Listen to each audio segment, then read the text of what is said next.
우리 구독자분께서 너무 중요한 말씀을 해주셨습니다. 많은 분들께서도 단타에 대해서 관심은 있지만 위험성이 크다 보니까 이렇게 조심스러운 부분들이 있으실 거라고 생각을 하는데요. 리플에 대한 중요 내용과 함께 단타가 정말 괜찮을까에 대해서 한번 설명드려 보도록 하겠습니다. 지금 리플 XRP를 얘기할 때 많은 분들께서 가장 먼저 떠올리는 질문들이 있죠. 도대체 언제 5,000원 돌파하면서 급등할 것이냐, 바로 이런 부분들입니다. 근데 지금 시장에서 중요한 거는 이 단순한 가격의 오르내림이 아니라 XRP가 넘어서야 될 진짜 장벽, 이른바 최종 보스 구간인데요. 바로 3달러라는 가격대 구간입니다. XRP가 리플 투더문을 재현하면서 달에 가는 날이 오려면은 아무래도 XRP에 대해서 많은 인내심을 시험한 뒤에야 개인들 물량이 탈탈 털렸을 때 그때부터 급등을 하기 시작할 건데요. 실제로 지난 2017년 그리고 2021년에도 마찬가지였죠. 이 3달러 부근 같은 경우는 거대한 벽처럼 작동을 한 바가 있었고 돌파 시도를 할 때마다 막히면서 XRP 리플 투자자들을 지치게 만든 바가 있었습니다. 근데 지금은 상황 자체가 많이 달라졌어요. 과거에는 저항선이던 자리가 이제는 지지선으로서 전환될 가능성 자체가 열려 있다는 거고, 이게 바로 현재 강세장 구조의 본질인 겁니다. 차트만 놓고 봤을 때 이번 사이클에서 XRP가 단기적으로 8달러, 13달러, 그리고 최대 26달러까지도 갈 수 있을 것으로 전망이 되고 있는데요. 단순하게 낙관적인 바람이 아니라 과거 패턴과 피보나치 확장치를 기반으로 나온 수치고, 쉽게 말씀드려가지고 과거 사이클에서 저항을 돌파했을 때 보였었던 포물선형 상승들이 이번에도 반복될 수 있다는 뜻이겠습니다. 하지만 가격만 바라봤을 때 이런 그림들이 허공에 뜬 꿈처럼 느껴질 수가 있는데요. 중요한 건 구조입니다. 지금 XRP가 단순한 송금용 코인이 아니라 금융 인프라의 백엔드 자산으로 재편되고 있죠. 리플이 직접 발행한 스테이블 코인 RLUSD는 이미 시장에 출시돼가지고 주요 거래소에서 상장되었고요.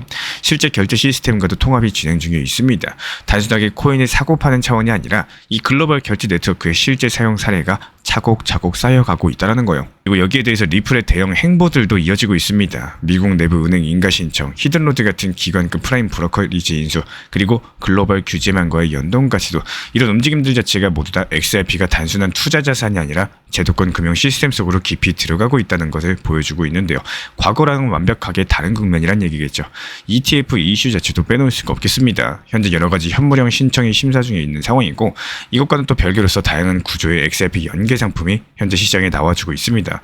다만 이런 부분들이 과열된 기대랑은 상당히 구분을 하셔야 되는데요.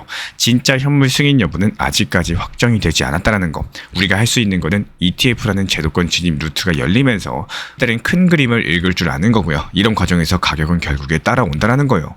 또 한 가지 주목하셔야 될 흐름들이 자금의 순환입니다. 이미 현재 비트코인에서 알트코인으로 시장 자금들이 이동하고 있는 상황이기 때문에 과거 사이클에서도 항상 이런 순환들은 있어 왔었죠.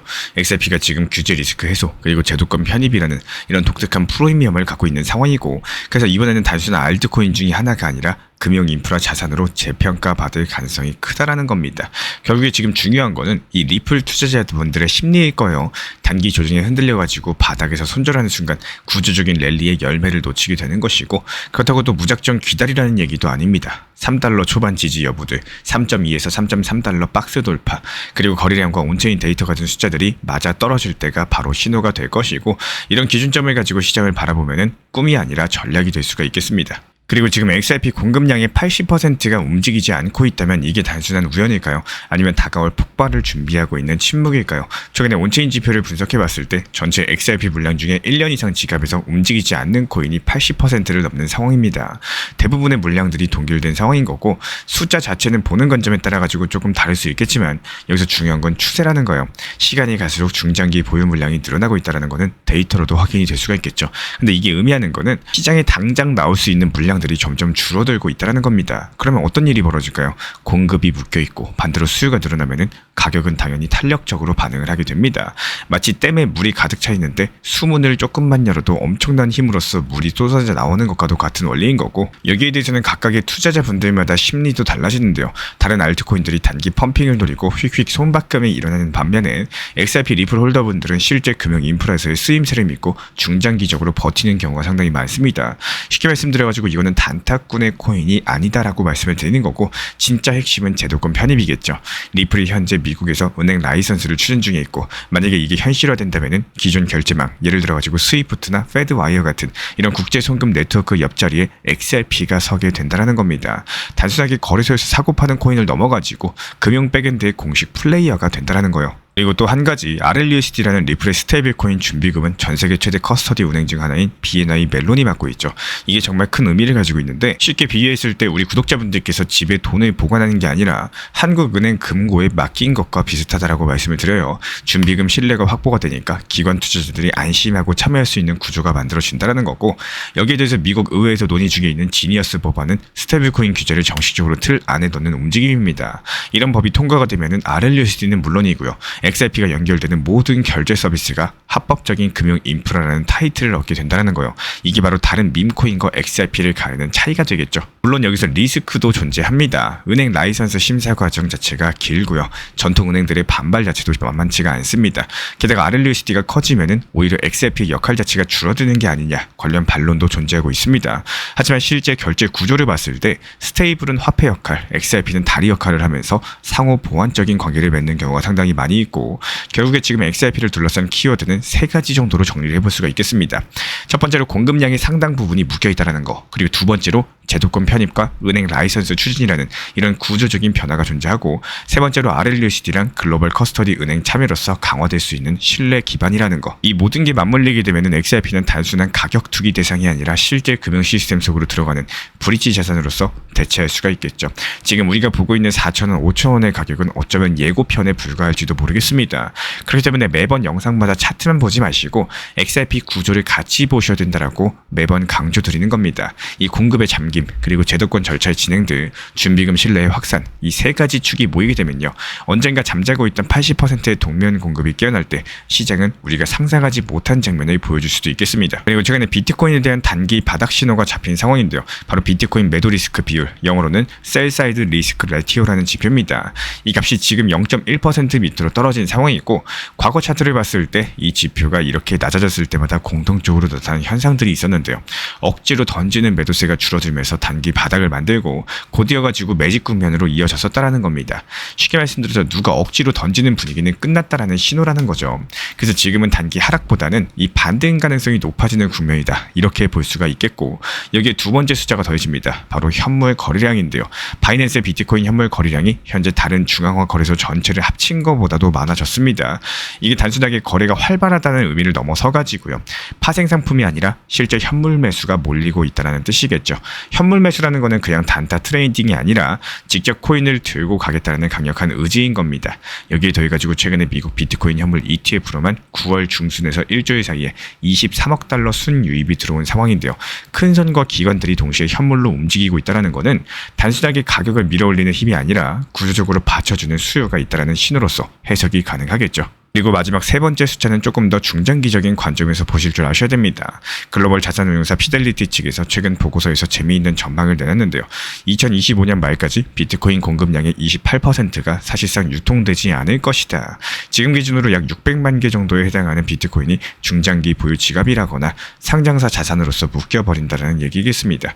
그렇다면 이건 무슨 뜻일까요? 우리가 거래할 수 있는 비트코인의 실질 유통 물량이 점점 줄어든다는 거고, 희소성이 강화되는 순간 가격은 결국에 위로 움직일 수밖에 없겠죠. 물론 리스크 요인도 존재합니다. ETF 순유입이 멈추거나 오히려 빠져나가기 시작을 한다면 현물 주도의 상승 논리가 약해질 수도 있겠죠. 또 스테이블 코인 유입이 줄어들거나 옵션 시장에서 변동성이 급격하게 튀어오르면 단기 바닥 신호가 무력화될 가능성도 있겠습니다. 그래서 현재 시점 중요한 거는 이 무작정 낙관하는 게 아니라 이런 지표들을 차분하게 보시면서 대응할 줄 아는 겁니다. 그리고 단기적으로는 매도 압력 자체가 거의 사라진 바닥 신호로서 중기적으로는 현물과 ETF가 이끌고 있는 실제 매집세, 그리고 장기적으로는 공급량이 줄어드는 희소성 강화 구조들, 이 세 가지가 동시에 맞물리면서 지금 비트코인은 다시 중요한 전환점을 맞이하고 있다는 거예요. 이런 상황에서 우리 구독자분들에게 필요한 전략은 명확하겠죠. 단기 바닥 신호가 나왔다고 올인하실 게 아니라 분할 매수로서 천천히 들어가시고 자신이 정한 손절과 익절 규칙을 반드시 지킬 줄 아는 거.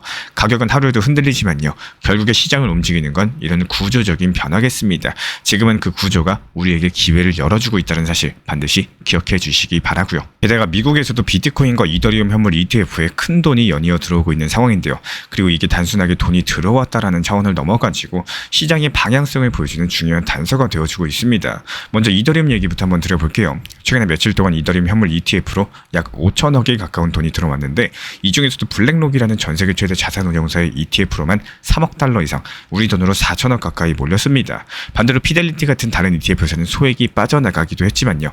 전체 그림 맥락으로 봤을 때 블랙록 중심으로서 현재 시장 자금들이 집중되고 있다. 이게 바로 포인트인 거고, 기관 투자자들 같은 경우는 여러 군데 흩뿌리기보다는요, 신뢰도가 높고 유동성이 좋은 상품 한두 개에 집중하는 습관이 있다 보니까 결국에 블랙록 ETF가 이 시장의 대표 창구로 굳어지고 있다는 걸 바로 알 수가 있는 겁니다. 그렇다면 비트코인은 어떨까요? 사실 비트코인은 이미 제도권 자산으로 자리 잡았다라고 하셔도 과언이 아닙니다. 이번에도 6거래일 연속, 그러니까 거의 일주일 동안 매일매일 돈이 들어오고 있는데 하루에만 3천억 원이 넘는 자금이 유입이 됐었고, 역시나 블랙록 ETF가 대부분을 흡수했습니다. 물론 일부 소규모 ETF에서는 자금이 빠져나가기도 했었지만요. 전체적으로는 강한 곳으로 자금이 몰린다. 이런 흐름들이 뚜렷하게 나타나주고 있는 거고, 이게 왜 중요하냐? 이제는 개인분들이 아니라 기관분들께서 암호화폐를 중장기 자산으로 보고 있다는 뜻이기 때문입니다. 단타로 사고 파는 게 아니라 제도권 안에서 정식으로 편입하면서 중장기적으로 보유하려는 움직임들이 점점 강해지고 있다는 거고, 비트코인이 여전히 디지털 금이라는 이름처럼 안전자산으로 인식이 되고 있고요. 이더리움은 단순한 투자 대상이 아니라 금융 인프라를 확장하는 자산으로서 새로운 이야기를 만들어가고 있는 상황입니다. 스마트 계약, 토크나 실물자산 연동 같은 이런 것들이 바로 이더리움의 성장 배경이겠죠. 그리고 단타는 조심하고 또 조심하셔야 되는 게 맞습니다. 근데 여기서 중요한 거는 단타를 하는 목적이 단순하게 지금까지 손실을 본 걸 한 번에 회복하려는 마음에서 시작된다면 그건 굉장히 위험한 신호겠죠. 마치 달려가는 말에 그냥 올라타는 투기성 단타가 된다는 거고, 하지만 포트폴리오에 맞춰가지고 일부 비중을 단기 매매 목적으로 활용을 하신다면요, 그 이야기는 180도 달라집니다. 오히려 효율을 높여나가고 수익 관리에도 도움이 된다는 건데, 즉 단타 자체가 나쁜 게 아니라 어떻게 활용하느냐가 본질이라는 거겠죠. 제가 안내드리고 있는 리플 전용방에서도 같은 말씀 드렸습니다. 9월 15일 리플이 순간적인 조정 구간에 들어올 걸 예상을 하고 4,130원이라는 단기 저점에서 분할 추가 매수 타점을 제시해드린 이유가 바로 여기에 있는데요. 이 시장 흐름이 단기 고점에서 분할 익절을 했다면은 그 수익으로서 다시 단기 저점에서 분할 매수를 이어가면서 비중을 늘리고 또 평균 단가를 낮춰야 되기 때문입니다. 여기에서의 핵심은 단 한 개, 바로 비중 컨트롤인데요. 몰빵으로 한 방에 들어가면은 작은 흔들림에도 투자 심리가 크게 무너지고요. 타점도 놓치게 되겠죠. 그래서 항상 비중을 쪼개고 목표가를 미리 설정해 두는 게 상당히 필요합니다. 그래야지만 가격이 오를 때도 흔들리지가 않고 떨어질 때도 불안해서 던지지 않게 되는데, 결국에 이런 게 원칙 매매라는 거예요. 많은 분들께서 단타를 위험하고 나쁘다라고 느끼는 거는 단타 자체의 문제가 아니라 방식 때문입니다. 올라갈 때 무리하게 추격 매수해서 꼭대기에서 물리고 떨어질 때는 불안해서 팔았다가 반등이 나오는 경험들을 해봤기 때문에 그렇게 느끼시는 거고, 하지만 원칙을 지키고 안정적으로 비중 조절만 잘 하신다면은 단타도 역시 충분한 포트폴리오 안에서 좋은 도구가 될 수가 있다는 건데요.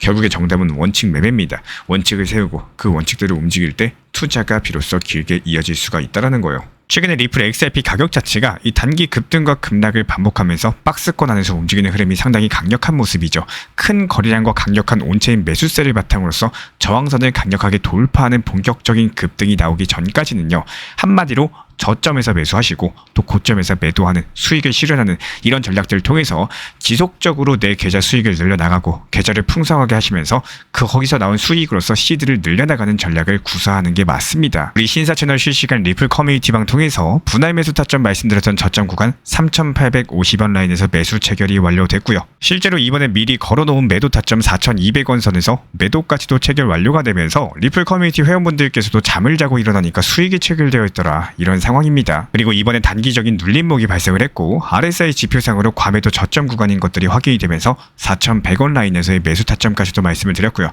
정확하게 단기 저점 라인에서 분할 매수가 칼같이 들어간 상황입니다. 현재 이 물량에 대해서는 적당한 매도 목표가 걸어놓으면서 또 다시 단기로서 수익을 볼 예정이기 때문에 여기서 중요한 건 리플 XRP 중장기 비중에 대해서는 그대로 가져가실 때, 단기 물량에 대해서는 이렇게 매수 매도를 통해 가지고 지속적으로 수익을 보시면서 시드를 늘려가셔야 된다, 이렇게 말씀을 드리고 싶습니다. 그리고 본격적인 급등이 시작되면서 큰 거래량 그리고 온체인에서의 고래들과 기관들의 큰 매수세가 감지가 되는 경우에는 그때부터는 급등 패턴이 시작될 것이기 때문에 신사 채널 실시간 리플 커뮤니티 방통해 가지고 재빠르게 공지 도움 드릴 예정이고요. 상승이 시작하기 전에 매수하고 또 하락장이 나오기 전에 매도할 수 있도록 실시간으로 정보 받아보고 싶으신 분들은 현재 보이시는 번호로서 문자 신청 주시면은 입장에 대한 도움 드리도록 하겠습니다. 지금 종합적으로 봤을 때 지금 시장 자체가 이 비트코인이 상승보다는 바닥을 다져주면서 개인들 물량을 점점 먹어가는 모습이에요. 단기 수익에 목이 마른 개인들은 어떨까요? 비트코인을 매도하고 나머지 알트코인 단타 장세가 시작이 되고 있다는 겁니다. 실제로 지금 보시는 차트는 비트코인 도미넌스 지표인데요. 전체 암호화폐 시장 대비했을 때 비트코인이 차지하는 비중이 줄어들고 있다. 이런 것들이 차트로 바로 보이실 겁니다. 또 여기서 반대로 알트코인 도미넌스 차트는 어떨까요? 바닥을 다지고 이제서야 비중 자체가 커지는 모습이죠. 그렇다면 이 말은 무슨 말이냐?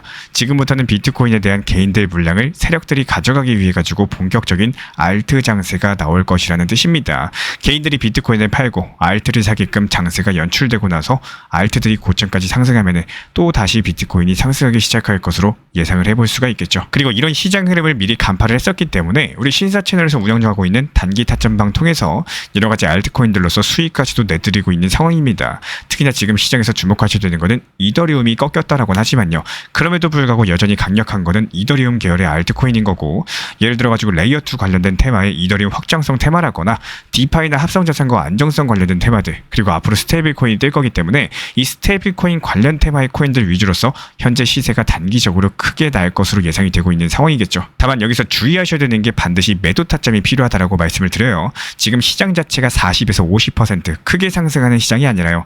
짧게 단타로 치고 빠지면서 그래도 5%, 또 많으면 10%, 이 정도 수익 내고 바로 매도하셔야지 그 다음 종목 준비가 가능하기 때문에 미리미리 매도 타점을 정해두시고 목표가에 걸어놓고 그리고 나서 주무시면은 잠을 자고 일어났는데 수익이 나 있고 계좌 잔고가 올라가 있는 경험들 하게 되실 겁니다. 그리고 한 가지 더, 이 참고하셔야 되는 점 중에 하나가, 내가 걸어둔 매도 타점이 체결됐다는 거는 시장이 상승했다는 뜻이겠죠. 그러니까 체결이 됐다는 뜻인 거고, 여기에서의 후속 판단이 상당히 중요합니다. 이 후속 테마 코인을 매수를 할 건지 아니면은 그대로 현금 비중을 보유할지, 여기에 대해서 결정을 하셔야 되는데, 시장이 추가 상승이 예상된다면은 우리 신사 채널 차원에서 후속 매수 타점으로 바로 진입하셔라 말씀을 드릴 거고, 저희는 무조건 시장을 냉정하게 바라보고 있기 때문에 단순하게 종목 한 개 수익 실현됐다라고 해서 매번 똑같이 후속 타점 종목 드리는 게 아니라요. 시장이 오히려 꺾일 거다 이렇게 판단이 되는 경우에는 그대로 후속 타점 드리지 않습니다. 현금 비중 보유하시도록 하면서 시장이 눌렸을 때까지 기다렸다가 저점에서 다시 매수 타점을 도움을 드리고 있습니다.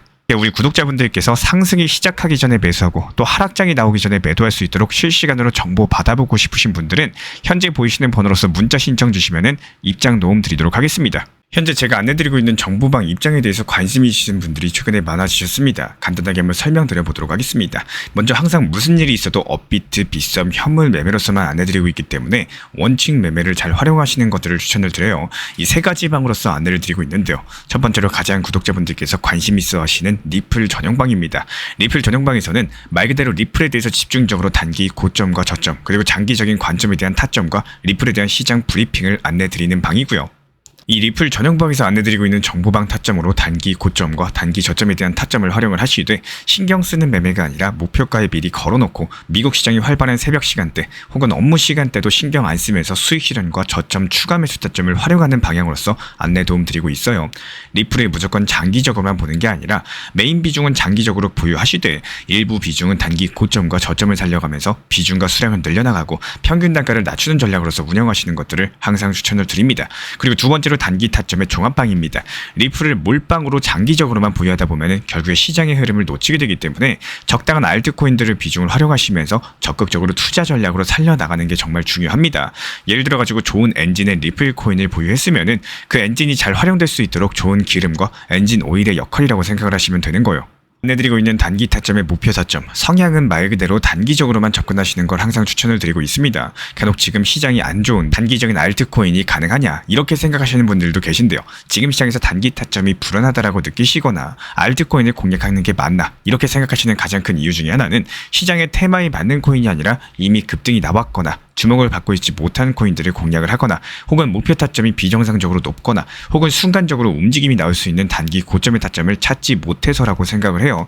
결국에 투자 시장은 순환적으로만 흘러가기에 적당한 알트코인들을 비중에 맞춰가지고 병행하면서 여기서 나온 수익들로 리플의 단기 저점 매수의 계획을 통해 가지고 하나의 톱니바퀴처럼 움직이도록 내 포트폴리오를 구성을 할 줄 아셔야 됩니다. 타점은 말 그대로 단기 타점답게 수익 실현하고 나면 사실 그 이후에 더 상승하던 떨어지던 크게 신경 쓸 필요가 없겠죠. 시간 또한 바빠가지고 걱정할 필요가 없는 게, 항상 말씀드린 이 목표 타점에 미리 걸어두면은 신경을 쓸 필요가 없다는 점을 반드시 생각을 하셔야 됩니다. 그리고 세 번째로는 종합 브리핑방인데요. 중요할 수 있는 속보, 시장 브리핑에 대한 핵심 내용들을 전달 드리면서 시장이 어떻게 흘러가고 앞으로의 시장이 어떻게 움직일 있으니까 이런 중요 핵심 내용 같은 것들을 전달드릴 뿐만 아니라 메이저 코인과 그리고 스윙과 중장기적인 타점에 대해서 안내드리면서 단기적 관점보다는 조금 보유 기간이 있다라고 하더라도 목표 타점 자체를 높게 보는 방향으로서 안내드리고 있는 방입니다. 대표적으로 최근에 도지코인에 대해서도 목표 타점을 높게 276원의 종합 브리핑방에서 타점 안내드리면서 여유롭게 약 5일 정도 보유하면서요. 도지코인이 상승이 연달아 나오고 있을 때 오히려 과감하게 370원의 목표 타점을 안내드렸습니다.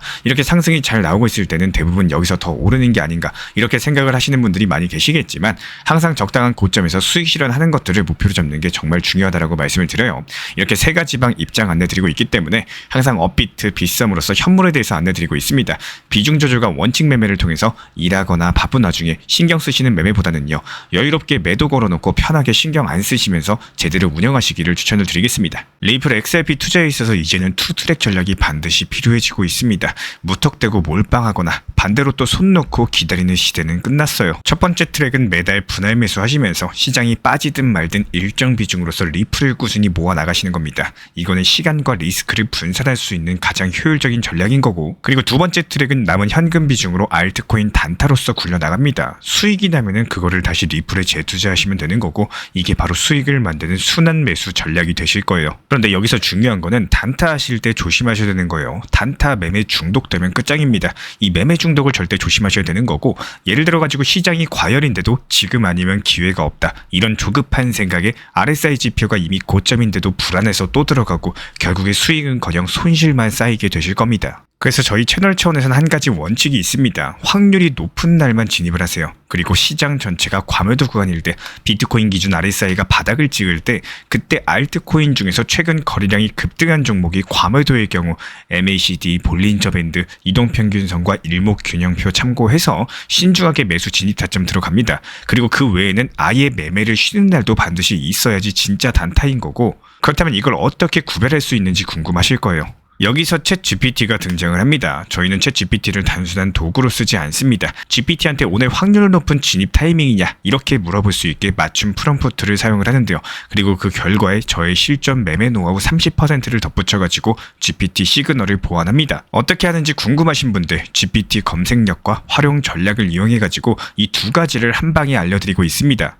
현재 보이시는 번호로서 리플 단타라고 문자 남겨주세요. 지금 이 영상 보신 분들에게만 오픈합니다. 그냥 GPT 쓰는 법이 아니라 투자로 연결되는 GPT 사용법 지금 바로 알려드리도록 하겠습니다. 제가 안내해드리고 있는 코인 신사 채널 멤버십 전용방에 대해서 짧게 설명드려 보도록 하겠습니다. 리플, 암호화폐 시장에 대한 중요한 이슈, 그리고 브리핑이나 시장의 흐름에 대한 전문적인 분석 내용 설명과 함께 차트상의 기술적 분석, 온체인 지표와 투자 심리에 대한 내용들을 같이 안내 도움드리고 있고, 가장 중요한 투자 심리를 컨트롤하기 위해서 포트폴리오의 구성에 대한 노하우, 투자 심리 컨트롤에 대한 내용도 같이 안내드리고 있습니다. 코인 신사 스터디 멤버십 가입하신 분들께서는 아래 번호 혹은 신청 링크 통해서 남겨주시면 제가 연락드리고 있고, 안내 설명과 함께 신사 채널 리플 전용 멤버십 방에도 입장 안내 설명드리고 있습니다.